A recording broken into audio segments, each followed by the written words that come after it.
Como votaram as capitais brasileiras nas últimas eleições? Pois bem, vamos lá. Vamos começar pela região norte. Na região norte, a gente tem a impressão de que pode ser um pouco mais de esquerda, algo assim, mas não. Aqui a gente pode ver que só uma capital votou no Lula e, assim, as maiores votações do Bolsonaro em capitais estão aqui. Vamos começar com Boa Vista, que teve quase 80% de voto para o Bolsonaro. E isso aqui é claro que foi a maior do Brasil. Você pensar que 8 de cada 10 votou no Bolsonaro, muita coisa. Macapá com 54, Manaus com 61, Belém teve 50,28 para o Lula, ou seja, quase nada para o Lula. Palmas com 60 para o Bolsonaro, Rio Branco com 72 para o Bolsonaro, Porto Velho com 64. Aqui na região norte a gente pode observar que as capitais são bem bolsonaristas, bastante coisa mesmo. E assim, o interior de Tocantins e Tocantins e do Amazonas fizeram com que esses estados fossem para o Lula. Então você vê que é uma questão mais de capital mesmo, diferente dos interiores que são mais lulistas. A região como um todo votou no Bolsonaro por pouca coisa. Vamos para o Nordeste, aqui tudo muda de configuração. É a única região do Brasil em que as capitais são bastante lulistas, mas não tanto quanto comparado ao interior ainda. Vamos lá, Teresina com 66,44, São Luís com 60, Fortaleza 58 e aqui Maceió. Maceió é a única capital do Nordeste que votou no Bolsonaro. São 54, 57%. Não foi pouca coisa, foi uma diferença boa até, de quase 15%. Salvador é a capital mais lulista, com 70%. João Pessoa, quase nada, né? 50,1%, ou seja, não, é um empate, basicamente um empate. Aracaju com 57%, Natal 52% e Recife tem diferenças um pouco mais apertadas em relação às capitais mais do norte, mas do norte da região nordeste no caso, né? Mas assim, ainda assim são lulistas e pensando em capitais brasileiras, Aracaju e Recife principalmente não são margens apertadas, são bem fáceis de ganhar, o Lula ganhou com bastante facilidade. E agora, região centro-oeste. Região centro-oeste é a região mais conservadora do país, e quanto a isso tem pouca dúvida. Tanto capital quanto interior, quanto tudo aqui é bastante conservador. Vamos lá começar com Cuiabá.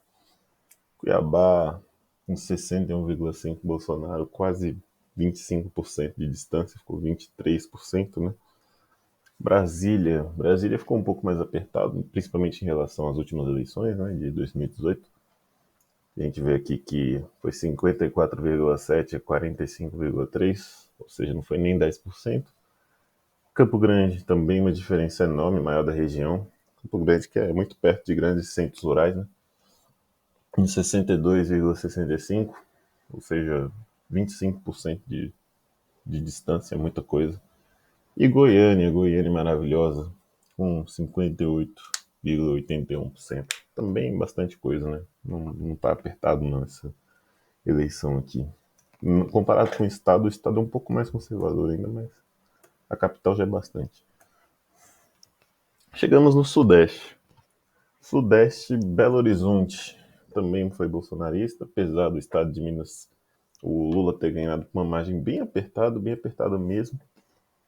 Em Vitória também praticamente a mesma coisa de Belo Horizonte, 54,7 para o Bolsonaro. Rio de Janeiro, eleição apertadíssima, com 52,66, levando em conta que o estado foi bolsonarista um pouco mais forte, se não me engano, com 54 ou 55%. E São Paulo foi a única cidade do Sudeste onde o Lula ganhou, com 53,54. E que é interessante que o Lula ganhou por cerca de 2 milhões de votos, 2 milhões e pouco. E se você pega a região metropolitana de São Paulo, que não foi só a capital que votou no Lula, eles votaram no Lula com uma margem próxima disso, um pouco menos de 2 milhões e pouco, 1 milhão e alguma coisa a mais para o Lula. Se esses votos tivessem virado, tivessem convertido, como em 2018, que o Bolsonaro ganhou lá, ele certamente teria sido o grande eleito.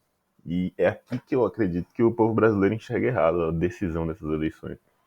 O Bolsonaro perdeu principalmente porque ele perdeu São Paulo e o Lula perdeu principalmente porque, ou ganhou principalmente porque ele conseguiu virar isso na maior metrópole do país. Tem mais de 10 milhões de eleitores, tem muitos eleitores na região metropolitana de São Paulo. E foi virada essa eleição lá, de 2018 para 2022. Se o percentual continuasse o mesmo de 2018, o eleito seria o Bolsonaro, né? Pois bem, fica essa curiosidade. E vamos para o Sul. Sul, que também é uma região bastante conservadora, principalmente os interiores, mas Curitiba também é bastante. Curitiba com 64,78, média acima do estado, inclusive, da votação do Bolsonaro. E Florianópolis é ao contrário. Florianópolis foi bem apertado, né? 53%, enquanto o estado já foi bastante folga. Estado de Santa Catarina, né? Que, se não me engano, foi o terceiro que mais votou no Bolsonaro, depois de Roraima e o Acre. Mas, enfim. E Porto Alegre. Porto Alegre que, ao longo dos anos, foi sempre votou mais à esquerda, né?